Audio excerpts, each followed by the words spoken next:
Varicose veins కి సరైన చికిత్స కోసం సంప్రదించండి ఎవిస్ హాస్పిటల్. నమస్తే అమ్మా. నమస్కారం తల్లి. అమ్మా, మనకి వంటింటి చిట్కాలు భలే పనిచేస్తాయి. అవునమ్మా. పూర్వపు రోజుల్లో పూర్తిగా అంటే ఎప్పుడో కానీ వైద్యుడి దగ్గరికి వెళ్ళేవాళ్ళు కాదు కదమ్మా. ఇంట్లో ఉన్న చిన్న చిన్న మన కిచెన్లో వాడే ఐటమ్స్తోనే అన్ని రకాలుగా వచ్చే ఇబ్బందుల్ని తొలగించుకునేవారు కదా. మెంతులు బాగా వాడేవారని విన్నా. అసలు మెంతుల వల్ల ఉపయోగాలు ఏంటి, వేటికి ఎక్కువగా ఉపయోగించుకోవచ్చు? మెంతి లేని కూర అని ఒక మాట ఉంది. ఏదైనా రుచి లేని పదార్థం ఏదైనా ఉంటే, ఏదైనా ఒక వస్తువు ఉందనుకోండి, అందులో అసలైన పదార్థం లేకుండా ఆ వస్తువు ఉంటే, అసలు ప్రాణప్రదమైంది లేకుండా ఉంటే మెంతి లేని కూర లాంటిది అంటారు. అదో మాట ఉంది. ప్రతి కూరలో కూడా అంటే చాలా వరకు ఎక్కువ వాటిల్లో మెంతి ఎక్కువ, అంత ప్రధానంగా మన వాళ్ళు మెంతిని వాడారు. ఇది చాలా ఆరోగ్యాన్ని కలిగించేటటువంటిదమ్మా. పీచు పదార్థం ఎక్కువ ఉంటుంది మెంతిలో, చిరు చేదు ఉంటుంది, కమ్మని వాసన వస్తుంది, వేగితే రుచిగా కూడా ఉంటుంది, రుచికి దోహదం చేస్తుంది, ఆకలి కలిగిస్తుంది, అరుగుదలకు దోహదపడుతుంది. అందువల్ల మెంతిని అన్నింటిలోనూ వాడతాం మనం. ఇది పీచు పదార్థం ఎక్కువ ఉంటుందేమో, కొంచెం ఉన్నా బాగానే ఉంటుంది. తర్వాత చలవ చేస్తుంది. మనం తినే పదార్థాల్లో చాలా వరకు వేడి చేసే ఉంటాయి. అందులో ముఖ్యంగా పులుసు కూరలు, పచ్చళ్ళు, వీటన్నిటిలో చింతపండు వేస్తాము, దాంతో పాటుగా మిరపకాయలు కూడా ఎక్కువ వేస్తాం. ఇవి లోపల మనకు కొద్దిగా వేడి చేయించేటువంటి లక్షణం ఉన్నాయి. దానివల్లే కదా మనకి ఎసిడిటీ ఇలాంటివి అవన్నీ వస్తూ ఉంటాయి. ఇవి రాకుండా కాపాడడానికి మెంతి చాలా చక్కగా బ్యాలెన్స్ చేస్తుంది. మెంతి లేకపోతే మీకు పచ్చడికి రుచి ఉండదు. పులుసుతో చింతపండు పెట్టి చేసే ప్రతి పదార్థంలోనూ మెంతి వేస్తాం. అంటే ఇటు చలవ చేస్తూ వాటి వల్ల వచ్చేటటువంటి వాటన్నిటిని బ్యాలెన్స్ చేస్తూ ఉంటుంది. దీంట్లో ఉన్న ఔషధీ గుణాలు ఇంత అంత అని చెప్పడానికి వీల్లేదని చెప్తారమ్మా. నిల్వ పచ్చళ్ళలో కూడా వాడతాం కదా, అన్నిట్లో వాడతాం.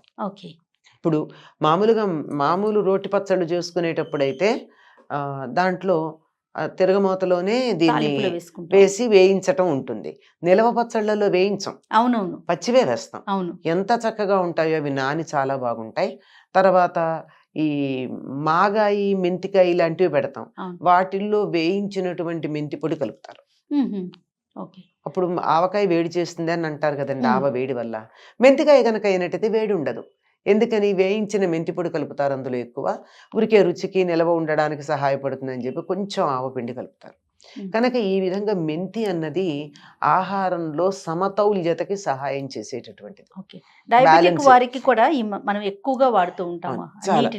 అదే వాటిని మెంతి నానబెట్టి, ఆ నానబెట్టిన నీళ్లు తీసుకున్నట్టయితే చాలా వరకు డయాబెటీస్, మధుమేహం అదుపులో ఉంటుంది అని చెప్తారు. అంతేకాదండి, వాటిని వేయించిన మెంతులు దగ్గర పెట్టుకుని అప్పుడప్పుడు నోట్లో వేసుకుని తింటూ కూడా ఉంటారు కొంతమంది. లేదా మెంతులు వేయించిన పొడి దగ్గర పెట్టుకుని అది అప్పుడప్పుడు కాస్త నోట్లో వేసుకునే వాళ్ళు కూడా ఉన్నారు. అంటే దానివల్ల ఎంత ప్రయోజనం ఉంటుంది అన్నది నాకు తెలియదు, కానీ అలా అలా చేసేవాళ్ళని చూసాం. సౌందర్యంలో కూడా, సౌందర్య సాధనాలకు కూడా మెంతి చాలా బాగా ఉపయోగపడుతుందమ్మా. అంతేకాదు, ఆరోగ్యం విషయానికి వచ్చినట్టయితే ఇరిటబుల్ బౌల్ సిండ్రోమ్ అంటారు, IBS అని ఒకటి ఉంటుంది. అంటే కొన్ని రకాల పదార్థాలు ఇంకా వాళ్ళు తినను కూడా తినరు, వాసన చూడంగానే వాళ్ళకి మూమెంట్ మొదలవుతుంది. అది సైకలాజికల్, కానీ తినంగానే వచ్చేది కొన్ని ఉంటాయి. అంటే కొంతమందికి ఏదో కారం పడదు, కొంతమందికి ఏదో గోంగూర పడదు, కొంతమందికి శనగపప్పు పడదు, ఒకళ్ళకి ఇంకోటి వంకాయ పడదు, ఇట్లాంటివి ఉంటాయి కదా. అవి అంటే ఇలా తింటూ ఉండగానే వాళ్ళకి బౌల్ మూమెంట్ వస్తుంది. అట్లా ఉండి ఎలా వస్తుందంటే, ఒకసారి వస్తే పర్వాలేదు కానీ అవి మోషన్స్ లాగా ఈ నీరసపడేటటువంటి లక్షణాలు ఉన్నాయి. కొంతమందికి దేనివల్ల కూడా తెలీదు, ఇరిటబిలిటీ. అట్లాంటి వాళ్ళకి తగ్గాలి అంటే రాత్రిపూట పెరుగులో మెంతుల్ని నానబెట్టి ఉదయం తింటారండి పరగడుపున. ఎన్నో అక్కర్ల, ఇన్ని చిన్న చెంచాడు అంతా, ఒక పెద్ద చెంచాడు పెరుగులో నానబెట్టేసి పొద్దున పూట నిద్ర లేవంగానే మొహం కడుక్కోగానే పరగడుపుని తినాలి ఆ పెరుగు, ఆ మెంతి. అలా ఉన్నవాళ్ళు కొద్ది రోజులు వరుసగా అట్లా గనక తీసుకున్నట్టయితే ఈ ఇరిటబుల్ బౌల్ సిండ్రోమ్ తగ్గుతుంది. మెంతి అనేక రకాలుగా మనకి చెప్పాను కదా, జీర్ణ వ్యవస్థకి సహకరిస్తూ ఏ రకమైన వేడి, ఇరిటేషన్ లాంటివి ఉంటే వాటన్నిటినీ కూడా చక్కగా బ్యాలెన్స్ చేసుకుంటూ ముందుకు పెడుతుంది. ఇది ఆరోగ్యానికి సంబంధించింది. ఇంకా సౌందర్య సాధనంగా అయితే మీకు తెలుసు, ముఖానికి తలకి జుట్టుకి మొహానికన్నా కూడా ఎక్కువ తలకి తలకి వాడతారు. వాడతాం. మెంతి నానబెట్టి గోరింటాకులో కలిపి పెరుగులో కలుపుకొని తలకి పట్టించుకోవడం. అంతేకాదు మెంతి కూర ఉందే, ఆ, అది చాలా లేత మెంతి కూర. మనకి మామూలుగా పెద్ద పెద్ద ఆకులు ఉండే మెంతి కూర కాకుండా అప్పుడే చిగుళ్ళు వచ్చిన మెంతెం కూర అంటూ ఉంటారు, అవును. చిన్న చిన్న కట్ట, అసలు అది ఇంతే ఉంటుంది. అవునవును. దాన్ని తెచ్చి రుబ్బి తలకి పెడతారు. ఆహా. అది చాలా బిరుసుగా ఉండే జుట్టు కాస్త మెత్తగా తయారవుతుందని, డాండ్రూఫ్ పోతుందని, తర్వాత జుట్టు ఊడడం తగ్గిస్తుందని, నల్లబడుతుందని ఏం పెద్ద చెప్పలేదు దాని గురించి. ఓకే. ఇప్పుడు చాలా మందికి అసలు ఆ విషయం అది, ఉన్న 4 పోచలైనా నల్లగా నల్లగా ఉండాలని. ఉండాలనేటటువంటిది ఆ మాట ఏమి ఎక్కడ కనపడదు. కానీ అమ్మ, ఊడటం కూడా ప్రధాన సమస్యగా తయారైందమ్మా అవును. ఇవాళ రేపు. జుట్టు అసలు అందులో శీతాకాలంలో ఉమ్. ఎంతగా ఊడిపోతుంది. నిజానికి శీతాకాలం ఊడకూడదు, మరి ఎందుకనమ్మా? ఎందుకో మన ఊడిపోతుంది. ఆ. ఎక్కువ మందికి ఒక కారణం ఏం చెప్తున్నారంటే, ఈ బూస్టర్ డోస్ తీసుకున్నారే ఆ, కరోనాకి, అవునవును. దాని ఆఫ్టర్ ఎఫెక్ట్స్ లో one of the main things ఏంటంటే జుట్టు ఊడిపోవడం ఓహో, అని అంటున్నారు. అది అది ఎంతవరకు ఎంతవరకు నిజమో మనకి. తెలియదు, కానీ ఎందుకంటే బాగా నిర్ధారణ చేస్తే కానీ చెప్పలేం. అవును. ఇవన్నీ ఎవరికి తోచింది, నా అనుభవంలోకి వచ్చింది నేను చెప్తా, మీ అనుభవంలోకి వచ్చింది మీరు చెప్తారు, ఇంకోళ్ళ అనుభవంలోకి వచ్చింది వాళ్ళు చెప్తారు. అది సరి అయింది అవ్వాలి, 100కి 100 పాళ్ళు నిజం అవ్వాలనేటటువంటి నియమం ఏం లేదు. అవును. కొంతకాలం అయిన తర్వాత నిర్ధారణ చేయడం జరుగుతుంది. అవును. కానీ ఎక్కువ మంది చెప్తున్నటువంటి మాట ఏమిటంటే, అనేకం ఉన్నాయి అనుకోండి, అందులోనూ వాటిల్లో ప్రధానంగా ఎక్కువ మంది ఎదుర్కొంటున్నటువంటి సమస్య ఏమిటంటే జుట్టు ఊడిపోవడం. దానివల్ల అసలు కరోనా వచ్చిన వాళ్ళకి ఊడిపోయింది, ఎందుకంటే శరీరంలో ఇమ్యూనిటీ తగ్గింది, శక్తి తగ్గిపోయింది గనక. ఇవి రాకపోతే బూస్టర్ డోస్ తీసుకున్న వాళ్ళకి చాలా ఎక్కువగా ఊడిపోయిందని విన్నాను. అది కూడా ఒక కారణం అయి ఉండొచ్చు, ఎందుకంటే శరీరాన్ని నీరస పెట్టడమే కారణం. అవునమ్మా. అది ఆ విధంగా మెంతులు చాలా బాగా ఉపయోగపడతాయి. ఊడకుండా కుదుళ్ళని గట్టిపరుస్తాయి అమ్మా. ఇది చలవపరిచే లక్షణం కదా. జుట్టు ఎందుకు ఊడిపోతుంది? ఎక్కువ వేడి ఉంటే. తలలో బుర్ర బాగా పనిచేసే వాళ్ళకి జుట్టు త్వరగా ఊడుతుంది. అవునవును.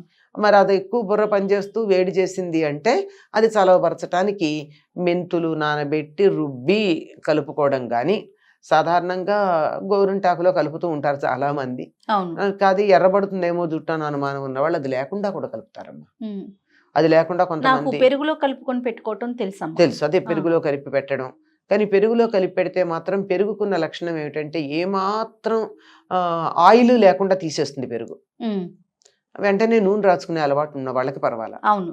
లేకపోతే ఇప్పుడు నూనె రాయరు కదా చాలా మంది, అట్లాంటి వాళ్ళు పెరుగులో కలుపుకున్నట్టయితే జుట్టు చిట్లిపోతుంది. పెరుగుకి జిడ్డు లేకుండా చేసే లక్షణం ఉంది, పాలకి జిడ్డు చక్కగా పేర్చే లక్షణం ఉంది. అంచేత పెరుగులో పెట్టుకున్న తర్వాత నూనె రాచు, తర్వాత స్నానం చేయగానేనో మర్నాడో నూనె రాచుకునే అలవాటు ఉన్న వాళ్ళకి పర్వాలేదు. అది ఆయిలీ హెయిర్ ఉంటుందే వాళ్ళకి చాలా మంచిది. డ్రై అవుతుంది, కొంచెం డ్రై అవుతుంది, ఆయిలీగా ఉండదు. చాలా మంచిది పెరుగులో కలిపి పెట్టుకున్న. మనకి సిక్కులు అదే చేస్తారని చెప్తారమ్మా.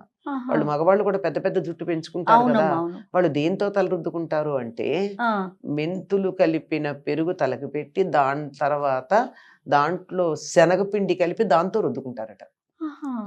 కొంచెం పులిసిన పెరుగు, దాంట్లో శనగపిండి, మెంతి కలిపి పొడి కలిపి దాంతో రుద్దుకుంటారు వాళ్ళు. వేరేది ఇంకేం వాడరు. సో మెంతులు మనం లోపలికి తీసుకున్నా మంచిదే, పైకి వాడుకున్నా చాలా మంచిదమ్మా. చలవ చేస్తాయి, మంచిది, చాలా ఆరోగ్యం. అందుకే ఒక సామెత చెప్పాను కదా, మెంతి లేని కూర అని చెప్పి. ఇప్పుడు మామూలుగా ఒక వేపుళ్ళు అని చెప్తూ ఉంటామే, కరకరలాడే చిప్స్ లాగా, అట్లాంటి వాటిల్లో తప్ప. కానీ కొన్ని ప్రాంతాల్లో వాటికి కూడా మెంతి వాడతారు. ఎట్లా వాడతారంటే కూర పొడిని కొట్టుకుంటారు. వేయించిన మెంతులు, జీలకర్ర, కొద్దిగా ఒకటో ఇవి వేయించి ఇంగువ వాడేవాళ్ళు కొంచెం ఇంగువ వేసి, మిరపకాయలు కూడా ఒక్కసారి ఆ చివర కూరకారం దాంట్లో తప్పనిసరిగా మెంతి ఉంటుంది. అది పొడి మనం వేపుళ్ళ మీద కూడా వేసుకోవచ్చు. కనుక దాని రుచి వేరు, అసలు ఆ కమ్మదనమే వేరు. వంట చేస్తున్నారు అని బయటికి వాసన తెలిసిందంటే మెంతి వాసన వల్లే తెలుస్తుంది. ఇంగువ గాని, వెల్లుల్లి వాడేవాళ్ళు వెల్లుల్లి గాని, లేకపోతే మెంతి గాని, ఈ వాసన వల్లే వంట జరుగుతోందని తెలుస్తుంది. థ్యాంక్ యూ అమ్మా. నమస్తే. నమస్తే అమ్మా.